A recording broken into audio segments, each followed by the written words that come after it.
Hello student, myself Digeshwari Devangan, guest lecturer Government Commerce Department, Government GSG PG College Balod. मेरा subject है advertising and sales management, unit 4 है। मेरा topic है method and procedure of personal selling, MCom 4 semester, और मेरा part है 4। तो आइए हम देखते हैं कि जो प्रोसीजर है ना, किसका, व्यक्तिगत विक्रय का क्या होता है। तो जो है विक्रय प्रक्रिया को अनेक नामों से पुकारते हैं, जैसे विक्रय अनुक्रम, विक्रय तकनीक आदि। तो विक्रय प्रक्रिया वह क्रमबद्ध तरीका है जिसमें संभावित ग्राहकों का खोज किया जाता है तथा उससे संपर्क कर अपने माल अथवा सेवा के लिए रुचि, इच्छा तथा आवश्यकता उत्पन्न करने का प्रयास किया जाता है तथा पारस्परिक संतुष्टि के लिए माल अथवा सेवा के क्रय के लिए ग्राहकों को क्या किया जाता है, प्रेरित किया जाता है। ठीक है, तो इसमें जो है विक्रय संवर्धन की व्यक्तिगत विक्रय की जो प्रक्रिया है वो है ग्राहकों को प्रेरित करना, उनकी इच्छा, आवश्यकता, रुचि के अनुसार उनको वस्तु या सेवाएं प्रदान करना। तो परिभाषा प्रोफेसर गिव के अनुसार विक्रय प्रक्रिया एक क्रमबद्ध अनुक्रम है ना, जो संभावित ग्राहकों को कुछ निर्णय करने में मार्गदर्शन करती है। यह वह ढांचा है जिस पर विक्रय प्रस्तुतिकरण का निर्माण किया जाता है। अर्नेस्ट तथा डेवाल ने कहा है कि विक्रय प्रक्रिया किसी जंजीर की कड़ियों के समान है जिसमें प्रत्येक कड़ी एक विक्रय प्रस्ताव है। उन कड़ियों को एक प्रकार खूबसूरती से रखना चाहिए कि ना तो विक्रयकर्ता और ग्राहक की यह अनुभव कर सके, है ना, कि एक प्रक्रिया के वे अलग अलग हिस्से हैं। अतः निष्कर्ष रूप में हम कह सकते हैं कि नियोजित विक्रय प्रक्रिया वह क्रमबद्ध चरणों की श्रृंखला है जिसके अंतर्गत एक विक्रयकर्ता संभाव्य ग्राहकों को खोजने, उनसे संपर्क करने, उनकी इच्छाओं तथा आवश्यकताओं की संतुष्टि के लिए अपनी वस्तु या सेवा के क्रय के लिए प्रेरित करने का कार्य संपन्न करता है। तो ये तो हो गया आपकी परिभाषा। अब हम जानते हैं विशेषताओं के बारे में।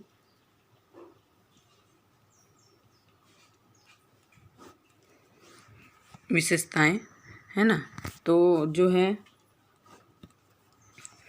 तो इनकी जो पहली विशेषताएं हैं वो है विक्रय प्रक्रिया वस्तुओं एवं सेवाओं के लिए के विक्रय की प्रक्रिया, मतलब विक्रय प्रक्रिया जो है वस्तुओं एवं सेवाओं के विक्रय की प्रक्रिया है।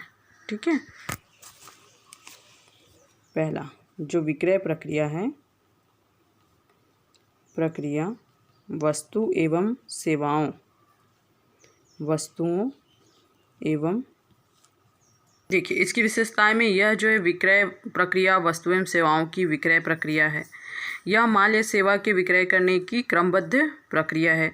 ग्राहकों के विचारों को मार्गदर्शन देने की प्रक्रिया है। नेक्स्ट है विक्रय प्रक्रिया के द्वारा संभाव्य ग्राहकों को माल सेवा क्रय करने हेतु ये प्रेरित करता है। इस प्रक्रिया के अंतर्गत संभाव्य ग्राहक वस्तु या सेवा क्रय करने या ना करने का निर्णय लेता है। इस प्रक्रिया के अंतर्गत संभाव्य ग्राहक की इच्छाओं को आवश्यकताओं में परिणत करने का प्रयास किया जाता है। फिर है इस प्रक्रिया में सामान्य ग्राहक को यह अनुभव करवाने का प्रयास किया जाता है कि विक्रयकर्ता द्वारा वस्तु ही उसकी आवश्यकता की संतुष्टि के लिए क्या है, सर्वश्रेष्ठ है। तो ये तो हो गई उसकी विशेषताएं। चलिए अब हम डिस्कशन करते हैं विक्रय प्रक्रिया विधि। तो हर्बर्ट एन केसन ने षष्ठपदी विक्रय प्रक्रिया का सुझाव दिया था, जैसे पहले स्वागत करना, फिर पूछताछ करना कि तुम कौन सा जो है वस्तु चाहिए, फिर उस वस्तु का प्रदर्शन करना, फिर उनमें से चुनाव करना, फिर उसका जो है संवर्धन करना, है ना, फिर प्रशंसा एवं विदाई। तो ये तो हो गया हर्बर्ट एन केसन के षष्ठ। लेकिन जो मेन विधि है वो है सबसे पहले ग्राहकों को खोजना। ठीक है, तो विक्रय प्रक्रिया में जो है व्यक्तिगत जो विक्रय होता है उस प्रक्रिया में सबसे पहले ग्राहकों को खोजना।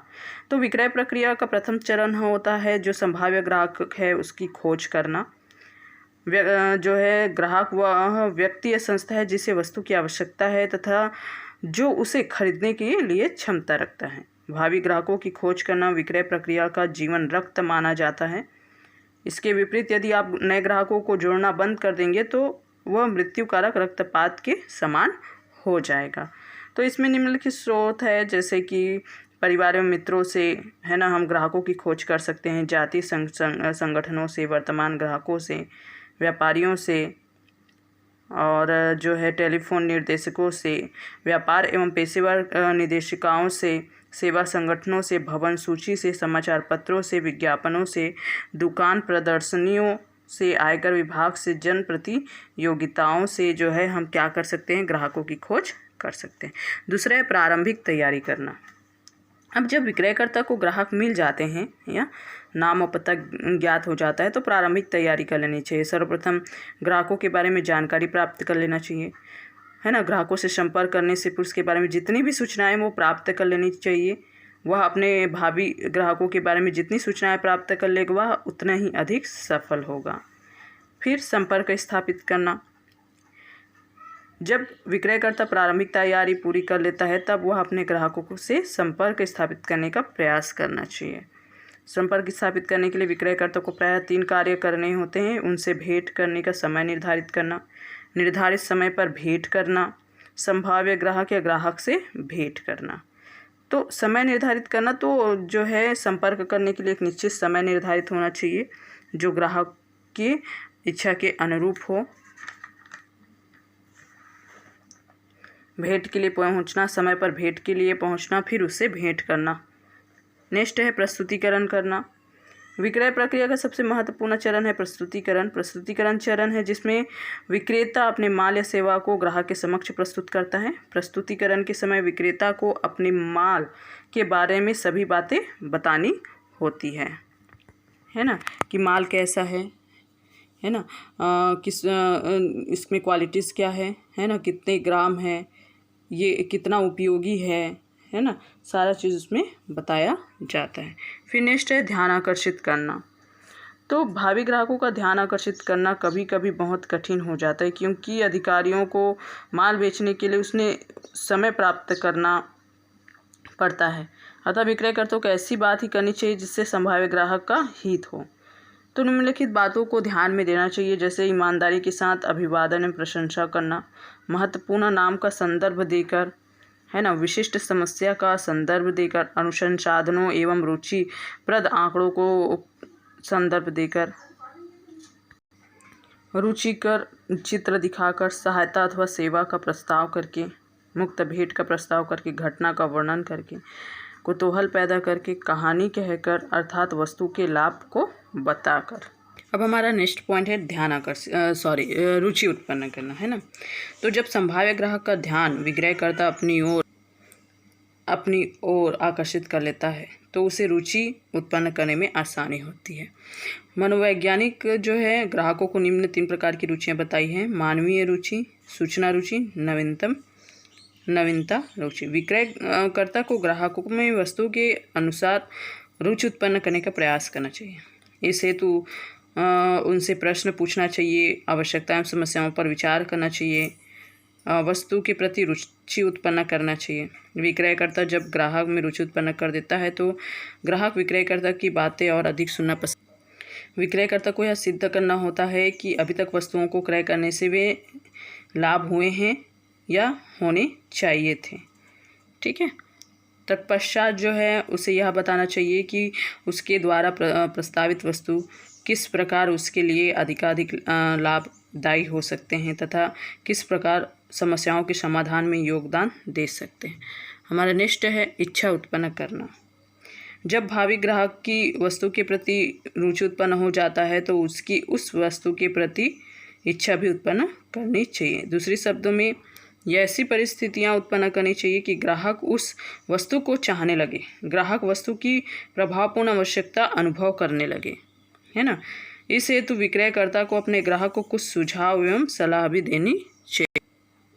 तो कौन कौन सी इच्छा उत्पन्न करना होता है? आवश्यकताओं का पता लगाना एवं असंतुष्टि का स्पष्ट करना, यह बताना कि अपनी वस्तु किस प्रकार का क्रेता की आवश्यकताओं की पूर्ति करेगी, उन लाभों को बताना जो वस्तु के क्रय से हो सकते हैं। तो ये विभिन्न स्तर है जिसे क्रमशः गुजरने पर ग्राहक में प्रभावशाली इच्छा उत्पन्न हो सकेगी।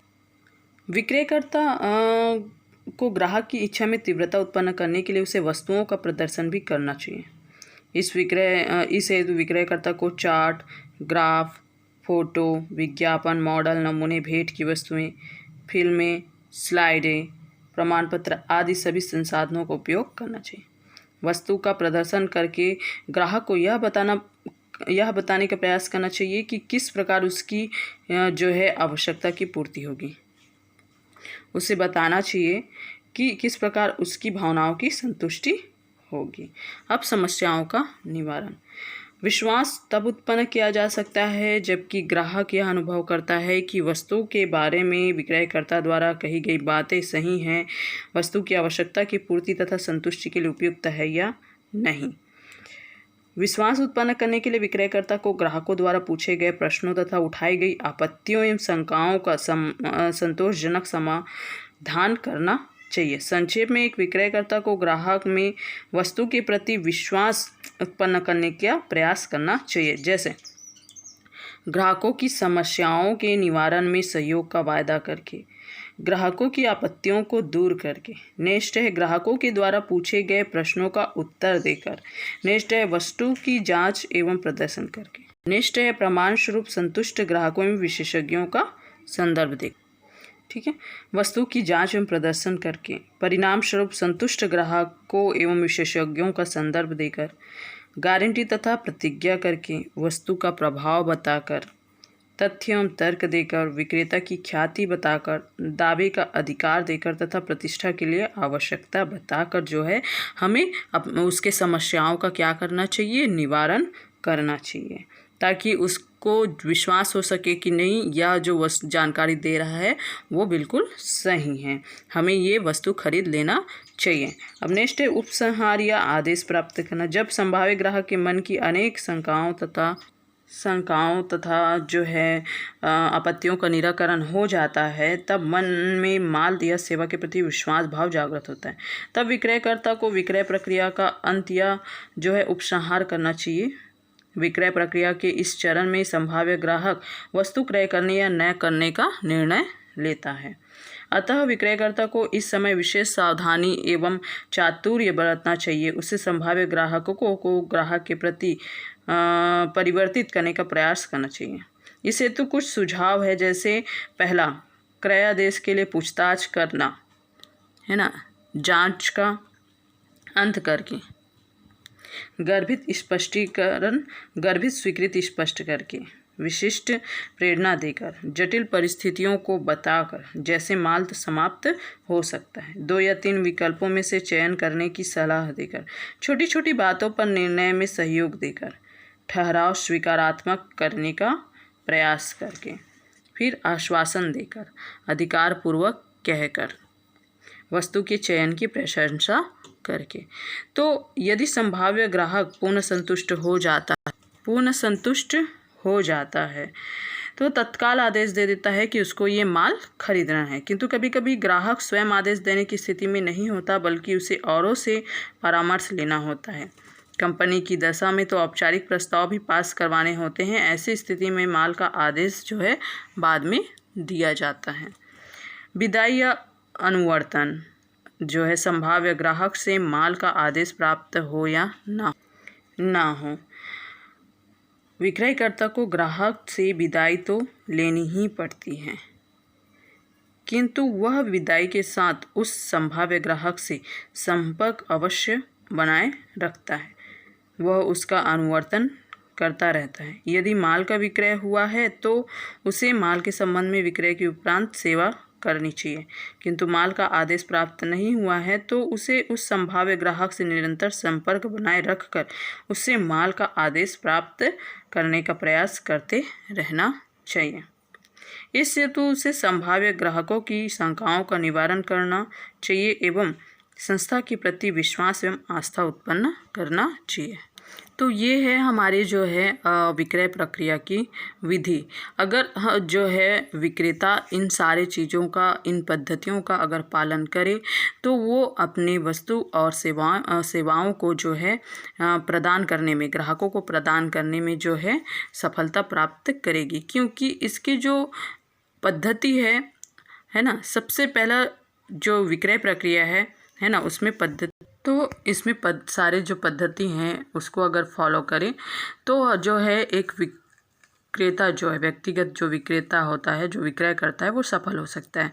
तो जैसे फिर से है विधि, जो ग्राहकों को खोजना है ना, फिर प्रारंभिक तैयारी करना है, ये सारे स्टेप्स है। संपर्क स्थापित करना है, फिर उसको प्रस्तुत करना है, ध्यान आकर्षित करना है, रुचि उत्पन्न करना है, इच्छा उत्पन्न करना, समस्याओं का निवारण करना, विक्रय उपसंहार करना, विदाई करना एवं उसका अनुसरण करना।